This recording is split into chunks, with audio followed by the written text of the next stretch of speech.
Doing a video today on Afro Samurai, and I'm just going to be focusing mostly on the final scene from the movie and just some of the imagery and symbolism that's kind of consistent with what I talk about on this channel.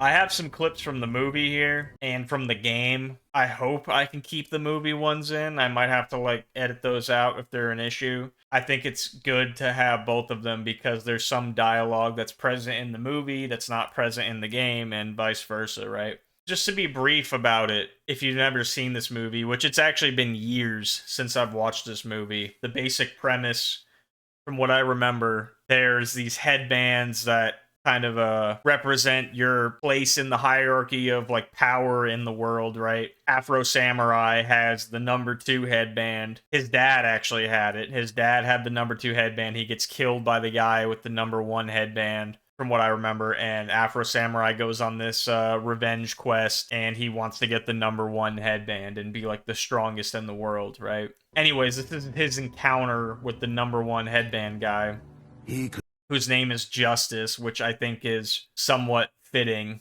to some extent, given what I feel like he represents. Not a single loser who put that dumbass number 2 cloth on his head reached the number 1.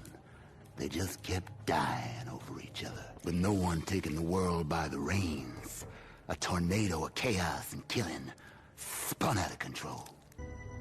Right here. So before I even get into it, right here, I think this in a picture shows exactly everything. So you have the black sun looming in the background in this, final villain's domain. And if you've watched my videos in the past, you know that, in my opinion, Saturn and the Black Sun are symbolically equivalent or interchangeable, at least. It makes sense thematically why this is in the background when you hear what this guy's saying and what he is. First thing he says right there is, with no one taking the world by the reins, everything spun into chaos or whatever. This is like a fundamental component to Saturn symbolism, as in and his name is Justice, right? Which justice isn't a bad thing, but it obviously conjures up images of like law and order and things like that. In some sense, it's like, okay, it's like the physical realm, it's like man's authority, it's like lack of transcendence, lack of ideal kind of thing. And it's like consolidation of power. So if someone's in the number 1 spot and he can kind of like coerce everyone else, they don't really like go too deep into this, but I'm just talking about like fundamentally, like it's like the idea of a global government, right? If you have absolute authority, there's no, you erase, it's about consolidation, right? You eliminate all distinctions. That way, if there's nothing, distinctions are separations, and if there's no separations, there can be no conflict, right? If there's no America and Mexico, or America and Russia, or America and China, and it's all one world, countries can't go to war if there's only one country, so to speak. You see this a lot in villain archetypes.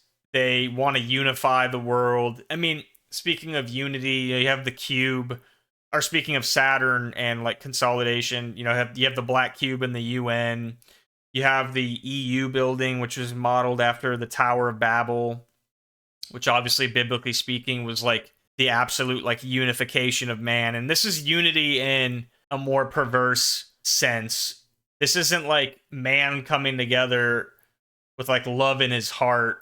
This is like ultimate violence and deception and coercion, forcing man to behave. And that's kind of like what the number 1 headband seems to represent. I'm gonna be talking very loosely about the show. I hope you guys have like caught on to that habit of mine in my videos. I kind of just use like games and movies and stuff as like a baseline premise. I'm not really doing like a deep dive on the show itself. Don't you know that absolute power leads to ultimate peace?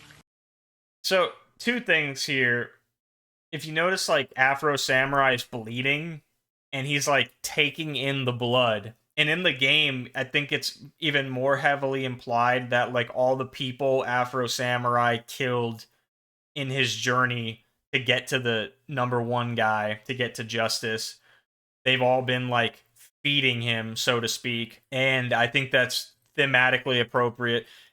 And in my opinion, I'm not trying to get off track, but like all these things end up overlapping with each other. Like I said, the cube and the black sun and the Saturn, and in this case, obviously, when you think about like leeching blood, you think of vampires, which again, in my opinion, vampires are another one that fit that Saturn archetype. I think there's a lot of ways you can conceptualize that.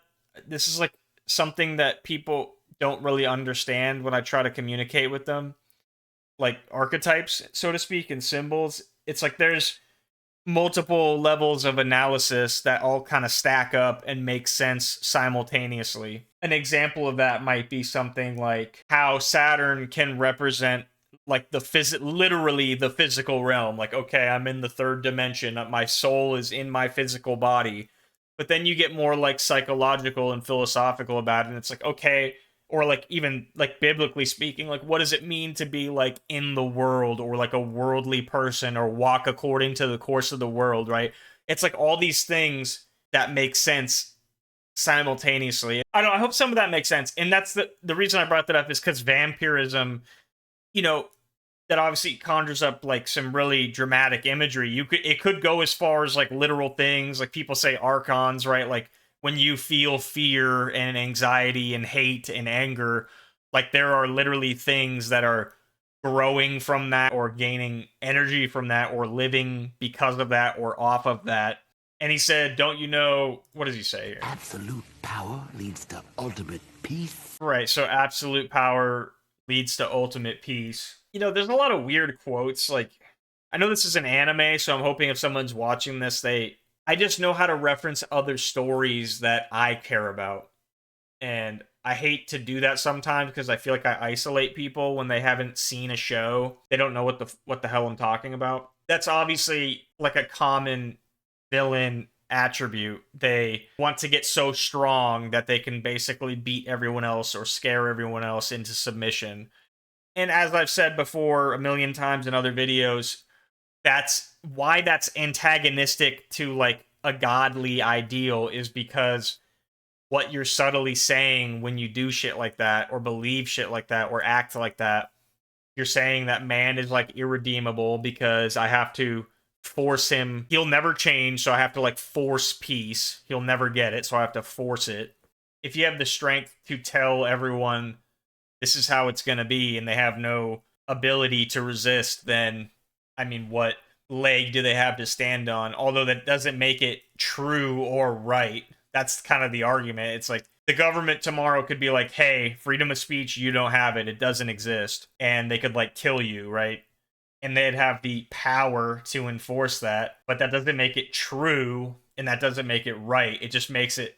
And again, this is why like Saturn and all this shit in man's law, it's all illusory. It's like tied up in illusions and stuff. Power ain't nothing if you don't use it. I call it a sin not to rule the world if you've been blessed with the strength. In their mind, or one way of thinking from their perspective might be, not only do you have the right, but you have the responsibility or duty to guide the world. And again, this is like withdrawing all malevolence from it and assuming that they actually want peace and to like help people and truly guide them. And I think that's debatable. I'm not trying to like get too real world on you, but that's kind of my whole point on this channel, is like I don't focus on the show. It's like that's obviously debatable. We have like the Epstein files and the stuff that they're doing there. You could say 9/11 or something like that. Something horrific, that some kind of ends justify the means type action.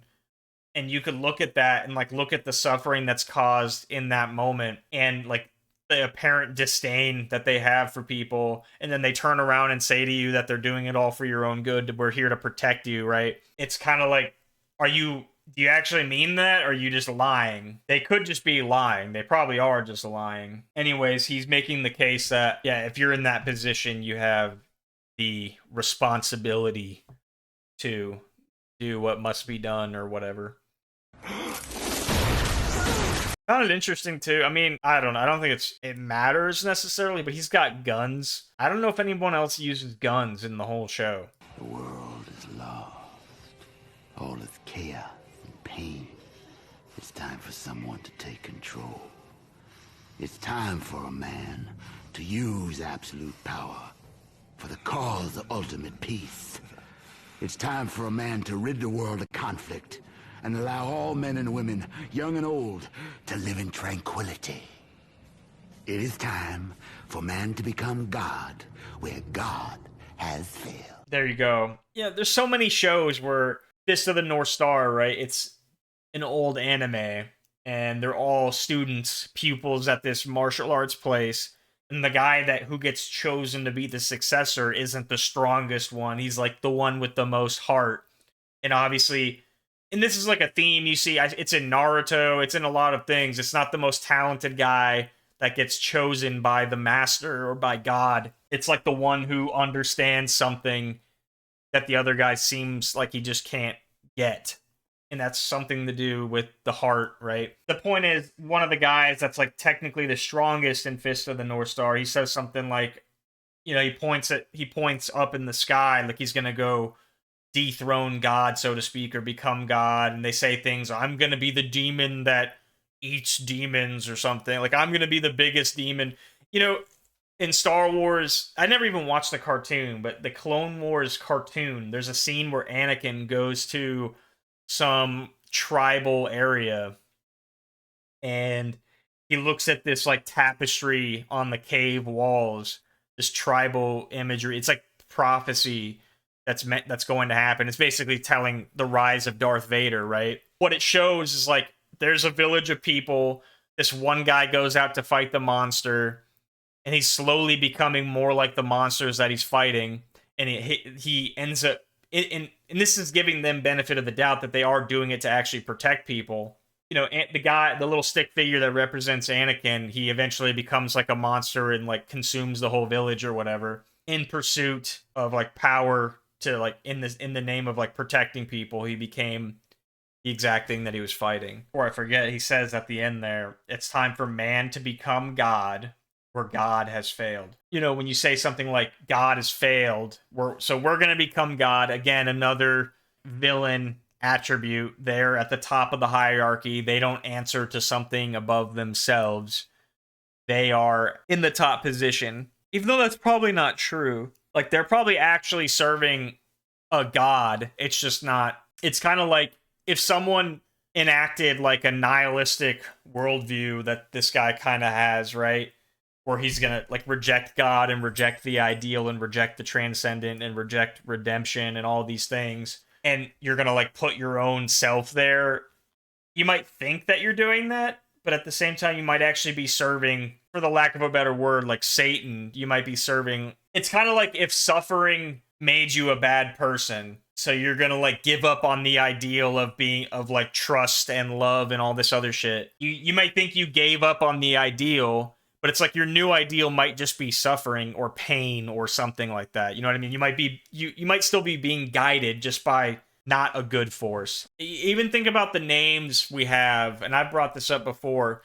And what's in the background, again, it's a solar eclipse. What's the name for an eclipse when it reaches its zenith? It's called totality.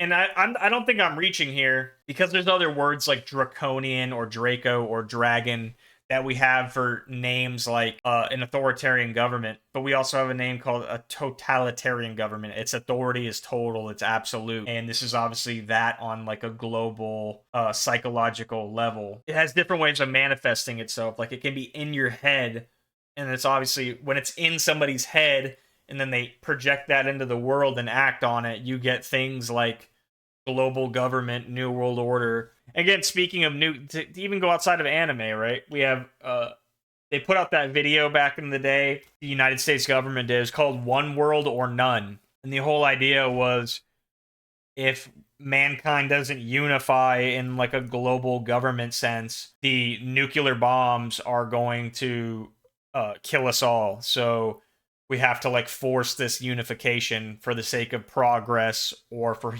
mankind to go to the next level. And on some level, that's kind of true. All this stuff parallels the hero in some sense. Like, you could say they're really trying to create peace. Like, that sounds like a noble pursuit, or to like take humanity to the next level and like ascend and stuff. That sounds like a noble pursuit. and you got to think about it like flip side of a coin, or the black sun or the regular sun. Like your daddy, you're soft. Another like subtle thing I want to point out about this is the way he talks. He has like a lisp, and his s's are really like like it's very like snake like the way that he talks. Then, when fate led me to the sacred place, a great ancient secret was revealed to me. Obtaining the #1 headband just ain't enough, boy. You think it's mere coincidence you don't have a father, friend, or master? All of them were sacrificed. You stand before me now for the same reason. Says you think it's a mere coincidence you don't have a father, friend, or master. They were all sacrificed to get here.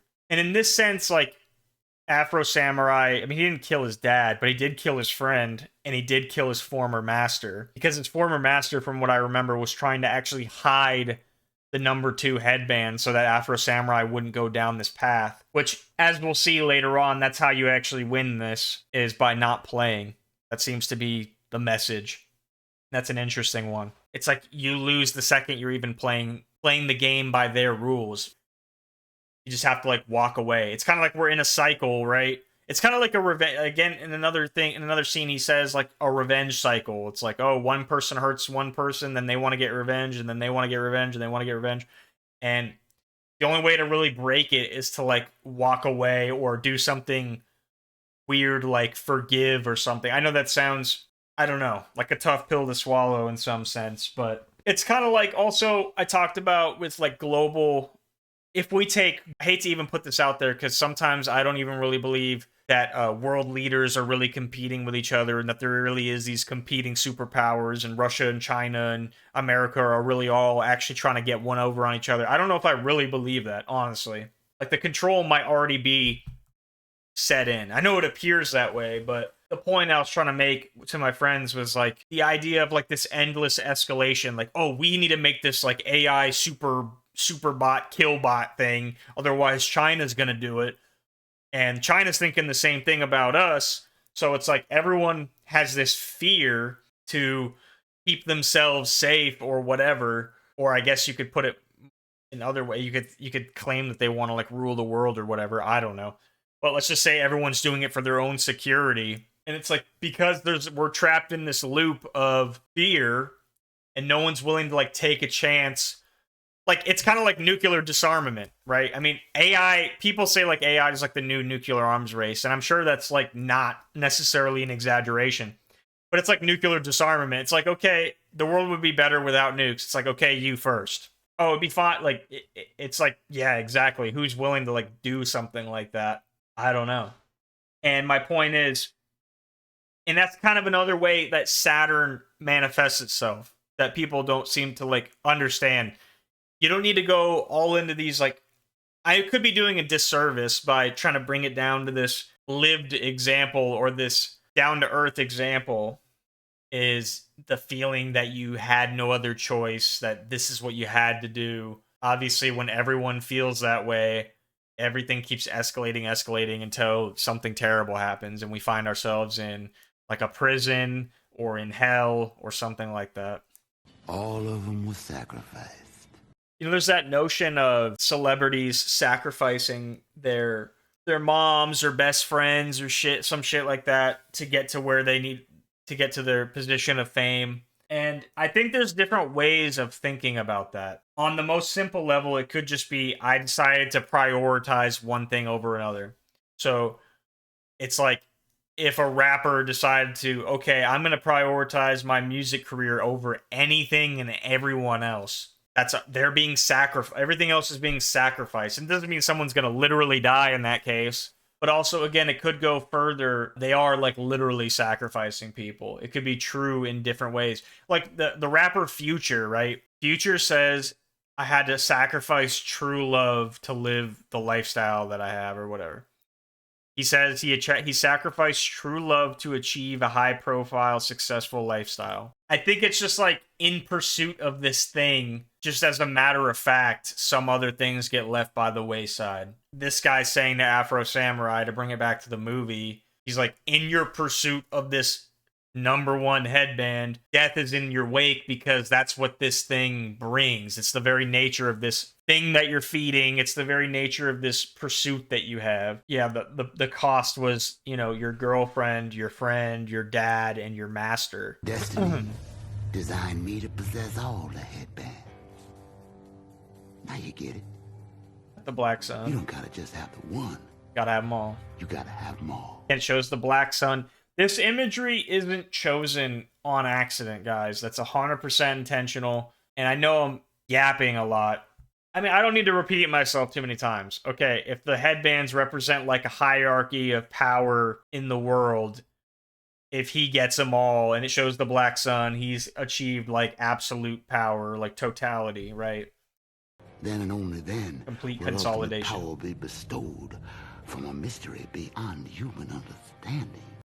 Which is, again, an interesting point. Only then will a power be bestowed after you get them all from a place beyond human understanding. On some level, this Justice guy does represent sort of like a Satan figure. Like, he doesn't actually look human either, and he doesn't really sound quite right. And he sits in that spot in the story as like the primary antagonist. But if you get more abstract with it, even if the show doesn't lay it out clearly, if you get like psychological or philosophical or symbolic with it, it's like you could argue even he's serving this same entity. And I mean, he's in this sense, he's even kind of acknowledging it, that there's like something beyond them, beyond human understanding, power bestowed from something else.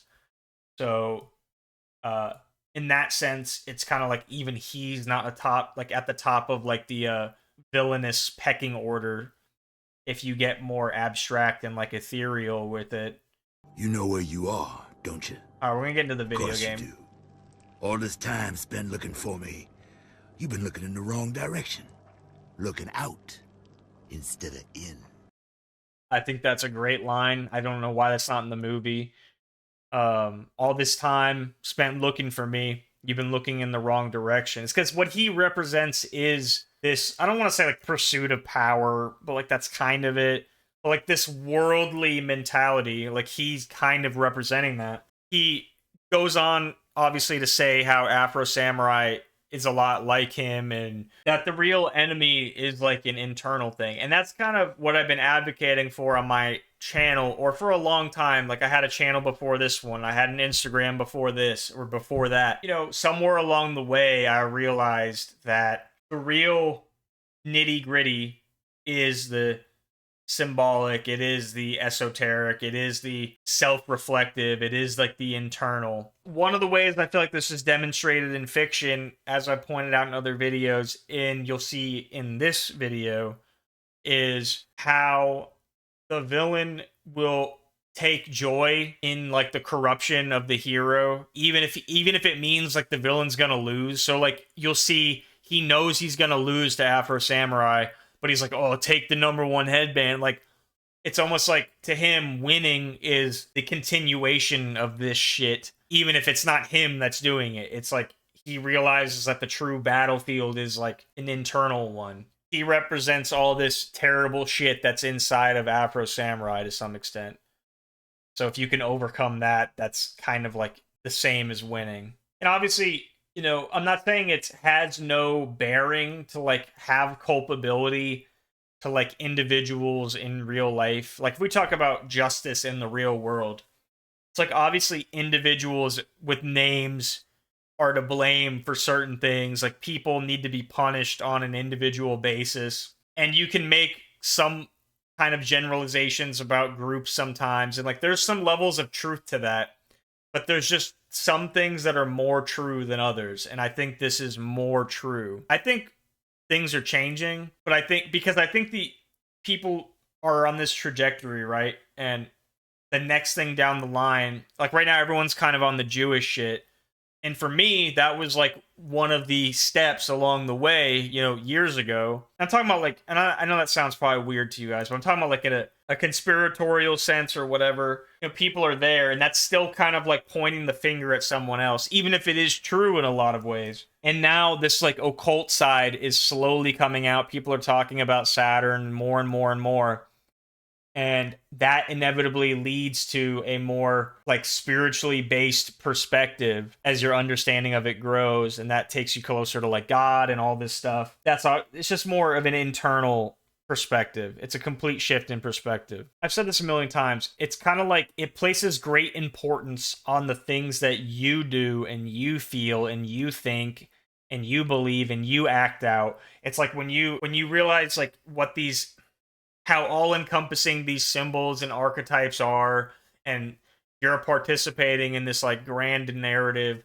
When you tell a lie or betray trust or watch this filth or put this on a pedestal instead of that, and you choose death instead of life and all these things, it's like you're actually doing something worse than you think you are. And that's actually almost more important than like the day-to-day political happenings and stuff. Especially if you actually believe in heaven and hell and like final judgment and shit like that. If you believe in that stuff, then I don't even need to tell you any of this because you already know it. Obviously, your eternal soul has more fucking bearing and reality and weight to it than any of this things happening here. And that should obviously take priority. To the end.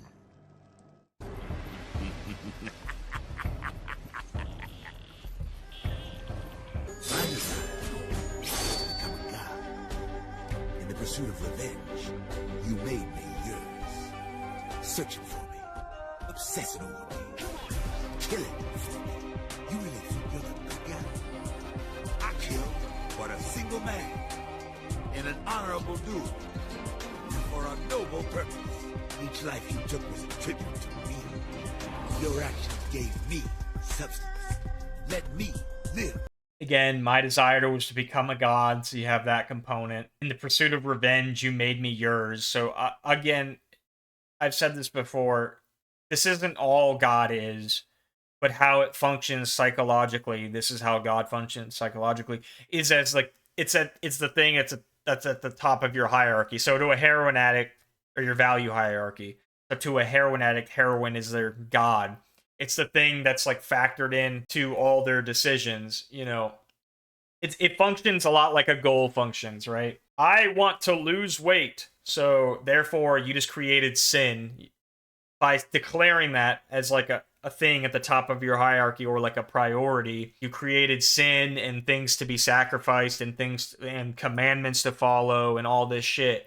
Like diet, like I need to eat healthy and exercise and not eat McDonald's and all this stuff. Anyways, he's just saying that his obsession gave him direction, and now all of he's been controlling him this whole time. He thinks that, Afro Samurai thinks he made these choices and shit. He's just mocking him that everything you've done has been. It's kind of like when Palpatine says some shit like everything that's transpired has been according to my design. Like you're just playing into their hand. It's that whole notion that the winning move is to actually walk away. And the other thing he says, each life you took was a tribute to me. Your actions gave me substance.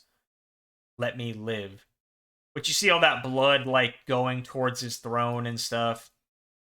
You've been doing my good work. Bring it outside of Afro Samurai. It's like when you take on this cynical attitude, when your heart, we need to get to a point of like spiritual awareness and like health. And obviously we can never be perfect, but this is like the real battlefield as far as I'm concerned. We need to shift our perspective until we can get to a point of like absolute accountability and like transparency, to like the point where even when your heart is delighting in something bad, you at least acknowledge it as something to be overcome. And hopefully you reach to the point someday where you don't even feel that way anymore, right? I mean, this is like a really dumb example. It's like if you were listening to a song where it's like, oh, I cheat on my wife, or I cheated on my man. Like the fact that you're even delighting in that is an issue. And it's not just like this moral like finger wagging tisk tisk kind of thing. If you get down to the root of like why shit is the way that it is, it's because it has a fucking foothold in your mind and in your heart for it to even exist. It's like if we rejected things like that, it would never have currency here. It would never go anywhere. It would have no momentum. If you want to get really dramatic about it, this could literally be true. Like, this shit could literally be true. It's true enough to where, like, it matters for, like, the kind of reality we're building for ourselves and for the world and for our friends and for our family and shit like that. But this could be, like, literally true in the sense that when you think a certain thing or feel a certain thing or do a certain thing, you're literally feeding some kind of demon, some kind of entity. And, you know, in this sense, like, the act of killing has given him substance, let him live. It gave, you're giving legitimacy to a claim. It's like if the elites of the world look at humans as these, like, sheeple that need to be guided, undeserving of freedom, and you act like a dumb idiot, you're giving legitimacy to their claim. Humanity's on trial. Satan is the prosecutor. Jesus is your defense attorney, and they have, like, claims about you. When you think a certain way and you feel a certain way and you act a certain way, you're giving legitimacy to a worldview, to a presupposition about what people are like, to a judgment on who you are and shit like that. I hope that makes sense. You could literally, again, be actually giving energy or life force or something. Like, I don't know, man. Think about a fucking war. Like, and obviously it goes beyond, like, killing is a very, like, extreme example of that. Think about, like, what's happening to all those people, and, like, I don't know, is that feeding something? It's a very interesting thought. Like, you just think about, like, millions of souls and shit being sacrificed to something, for something. I don't know. You think I made you what you are? Oh, it was you. You chose this path. You chose to worship me. I just let the world. Thinking about the look on your daddy's face always makes me smile. He tried to warn you. You saw what he said. His dry lips quivering in the dust.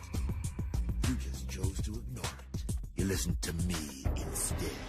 So don't pretend you're doing all this for your pops. You think if he hadn't died, you'd be any different? You'd still be what you are right now. A stone-cold killer.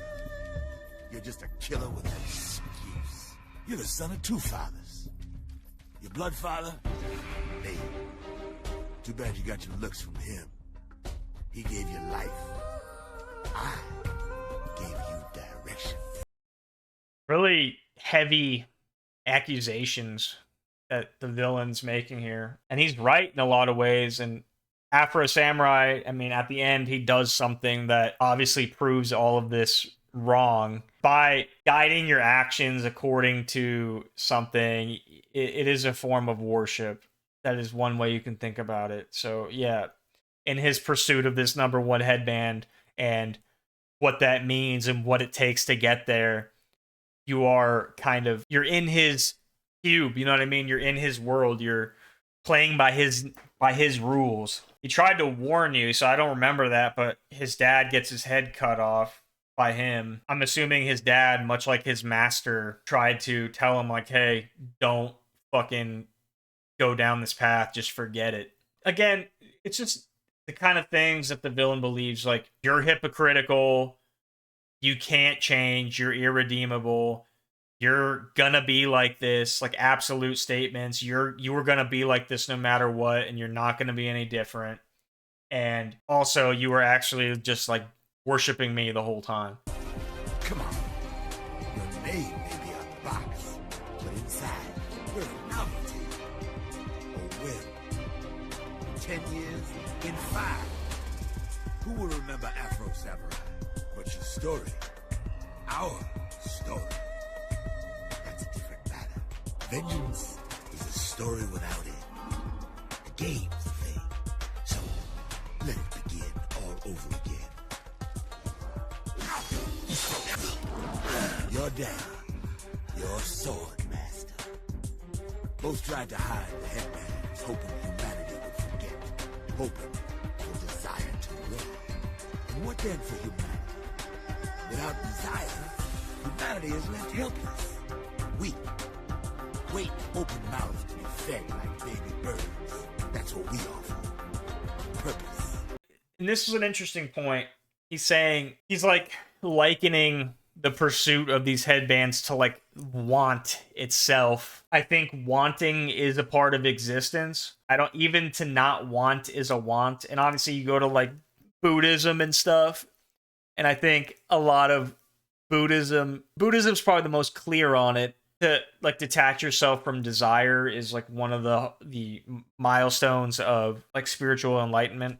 And I don't think it's bad to want. I think it's just you need to be clear about what it is that you want and be like thoughtful about what you want and like understand what it is that you want. But here's the thing about what he's saying, because I think it's actually wrong. Because if his dad and the master hid the headbands and nobody's competing for this shit anymore, he's arguing that people would just stagnate. And I disagree. I think it's actually his side that creates stagnation because, I mean, he's the one talking about getting out of the headbands and having an absolute authority.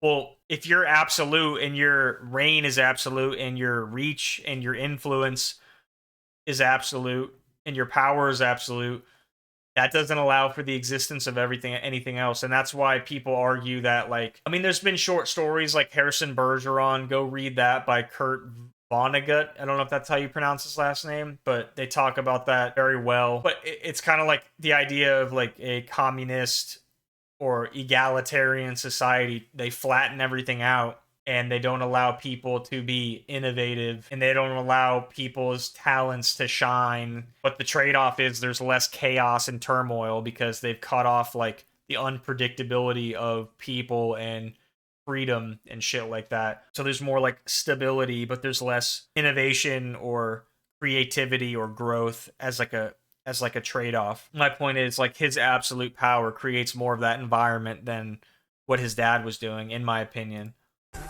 Humanity is left helpless, weak, wait open-mouthed to be fed like baby birds. That's what we offer. Purpose, a reason to be. Don't pretend you're doing all this for your pops. This is what you're really here for, isn't it? Take it. You've earned it. Take it. Take the headband. Become number one. Become God. Again, to him, the continuation of this cycle, as long as like the feeling lives in people's hearts and their minds, and like the continuation of this cycle, that's like a win to him. He doesn't even have to be number one. How Palpatine's more concerned with corrupting Luke than he is with killing Luke, right? Like, I think they could have killed him, but Palpatine is trying to get him to kill his own dad, and it's because they're trying to prove, again, they're trying to give legitimacy to their claims, to their perspective, to their worldview. When you act the way that they wanted you to act, that you're playing right into their hands, right? When you want the things that they wanted you to want, you're playing right into their hands. No, you're wrong. Grab a hold of the handle below the shaft. Band, I'm on a half angle and see the mask. Face battled out 1,000 inches, decapitated in places, face attached to his head. Damn the dead with a plan that's ready. It's down to the last man with an empty sevens. Advance for the best. It's justice at the mountaintop, it's after at the steps. Crewman double fist, this hard against the friends. Trouble with a part of hate that offered him his head. Sweat in hand, the death of a mortal man. Oh my God, now truly status, money, what you want? From the depths, turning tide, shine from a rising sun. Afro Samurai, king collector. So it just ends with him rejecting the cycle, rejecting this worldly way of being, rejecting the pursuit of revenge, rejecting the world structure of these headbands. And that's like the only winning move to free himself, to prove the villain wrong, all these things. You know, there was a movie back in the day from like the 80s or 90s called War Games, and it deals with this like AI that somehow gets in control of nuclear missiles. And I think it thinks it's playing a game, but it's like actually dealing with like real like military ordnance at this point, and it doesn't know that. Anyways, it runs a bunch of simulations on, like, if it made this move with nukes, then this would happen. And it runs, like, every possible scenario. The outcome in every scenario is just total death for everyone everywhere. it comes to the conclusion that the only winning move is to not play. And I think that's an interesting takeaway and a valuable one for sure. Like, they want to put you in their cube, the powers that be, so to speak, the world, even from a lack of conspiratorial sense, like, forget the conspiracy side of it for a second, even though that is a big component to it. Just the way, the nature of being in the world itself, even if there wasn't malevolent people running the world making it worse, which there are, it's like, it wants to get you to be a certain way. Walking away or taking the high road or whatever is actually a really, I don't think it's like a simple platitude. I think it really is like a serious form of winning spiritually, and not just spiritually, but also like just technically, because it's our participation in this shit that leads to its continuation. You know what I mean? So obviously, if we refuse to play or if we choose to walk away, they wouldn't have a foothold politically, culturally, economically, whatever. If we realized that McDonald's was bad for you and we didn't value that and we were serious about it and we stood on principles, then they would go away. They couldn't exist. Anyways, I hope some of that makes sense. I just wanted to focus on the main guy. I feel like that's where most of the things of thematic consequence were at the end. From But we'll cover a little bit of this. We only wish to aggressively expedite that process. And that's an interesting notion. Enlightenment only comes from suffering. We only wish to aggressively expedite that process. The empty seven are merely midwives to this difficult birth. We do not delight in these acts, but they are necessary. I think this is like a cult or whatever. They're like some secondary villains that are more or less serving the main guy, even if they're not aware of it, which I think they might be aware of it. But again, you don't have to be aware of it to be like serving it. It could be unintentional. It reminds me of like, and I'm like a religious person, but this is like a crazy way of thinking. Like, it reminds me of like the theocracies in like the Middle East, right? Where it's like, okay, let's say we want our Messiah to show up. We want Jesus to come back. We want the Moshiach to come back to the Jews or the Muslims, whoever they're waiting for. Theologically speaking, there's certain criteria that has to be met. So like, when does the hero show up? Does the hero emerge when things are all fine and great? No, the hero shows up when things are bad. And that's true in the religious sense as well.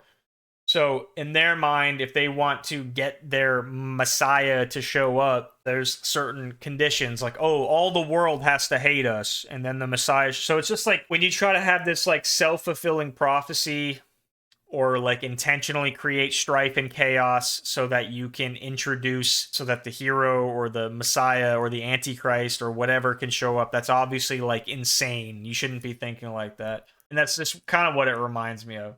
I mean, there's videos of rabbis literally telling Netanyahu, like, hurry up and bring on the Messiah. Like, they're literally saying that to him. I mean, I don't know how much influence those people have, but it's kind of crazy, you know? And I'm not like an expert on the Jewish religion, but I'm pretty sure their Moshiach doesn't show up in peaceful times. So, I mean, if they're telling to hurry up and bring them into existence, they're almost saying like purposefully create suffering, right? Kind of like these guys are saying. We have spent our lives studying this place. The roads, the temple was represent the above, the below, and the four continents. And I just think it's, speaking of cubes and Saturn and shit, I think it's appropriate that these guys represent, you're in a literal cube elevator and they all represent one of the directions for 3D space. Again, as I've talked about at the beginning of this video, not merely the physical body, but it's obviously psychological and philosophical and spiritual, like, examinations of that or interpretations of that.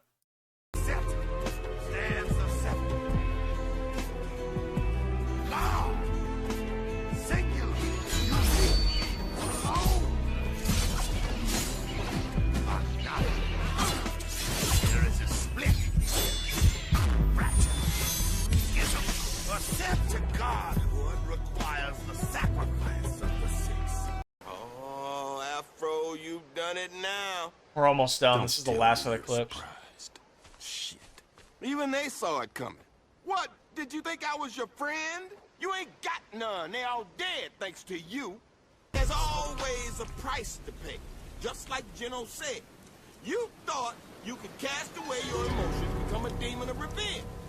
You try to suppress your emotions, and they just become something else. They become... So you think this because I'm imaginary, I'm less of a man than you? When it comes down to it, we all must imaginary, at least in the eyes of others. Gino imagine you as fuck, but we go imagine you like her. Swordmaster imagine you were a good man. Well, let's not start debating. What Samuel L. Jackson's character, he's like this comedic guy that follows him around throughout the story. And I guess it's like revealed that he is like a personification of all the suppressed or repressed feelings and shit that Afro Samurai has discarded or tucked away in order to pursue this #1 headband. And this happens right before he fights the final villain. And I think it's appropriate that, you know, before he fights the final guy and he throws away the headbands, that he has this moment of like clarity and self-reflection and like personal inventory, so to speak, and like confrontation with his own self and his own identity or whatever. There's not much more I want to say about that. One thing I thought he said that was interesting too is when it comes down to it, we're all imaginary, at least in the eyes of others. Jino imagined you were his brother. Okiku imagined you loved her. Swordmaster imagined you were a good man, so let's not start debating about who is real or who is not real. I've already been talking for so long. I just think that's interesting, at least. It's like I said to you about people watching a video, and they all have different perspectives and like focal points of that. People have different experiences with you and relationships with you and different ideas of who you are. So I guess to some extent we are all imaginary in the perspective of other people. So if you still want to find justice, kill the #1, you're gonna have to kill me too. I'm scared, Afro. You'll be scared too when I'm gone. But that's okay. Guilt, remorse, fear, joy, anger, love, all the things I cared for you will be yours again to bear. You ready to accept the burden? Cause this shit is heavy. It's been weighing me down for years. Take it. Take all of it. Embrace what you are. Just don't forget what you came here for. Ow! It was the bomb hanging out with you, Afro Samurai. Yeah, nothing too much I want to add to that. I think that's appropriate that before Afro Samurai finally like grows as a person and rejects this thing that he's been involved in forever, he has to have that moment of like self-reflection and all that. Anyways, that's it for this video. I've been talking for a long time. Thank you guys for having patience and hearing what I have to say. Let me know what you guys think.